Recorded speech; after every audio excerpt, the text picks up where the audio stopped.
Iran மீது தாக்குதல் ஏன் இஸ்ரேலிடம் அணு ஆயுதம் கிடையாதா என்கின்ற கேள்வியும் எழுந்துள்ளது. ஈரான் அணு ஆயுதத்தை உருவாக்க முயற்சிக்கிறது. அதற்கு முன்னர் அந்நாட்டின் அணுசக்தி கட்டமைப்பு அழிக்க வேண்டும் என்று சொல்லி இஸ்ரேல் ஈரான் மீது தாக்குதலை நடத்தி வருகிறது.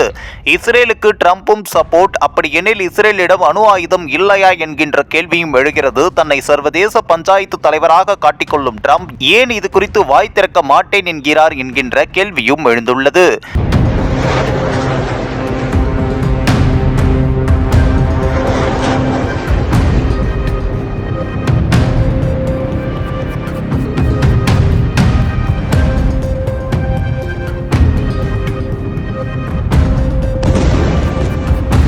மேற்கில் எகிப்து தொடங்கி கிழக்கில் ஈரான் வரையிலும், தெற்கில் அரேபியா தீபகற்பம் தொடங்கி வடக்கில் துருக்கி வரை மத்திய கிழக்கு விரிவடைந்திருக்கிறது.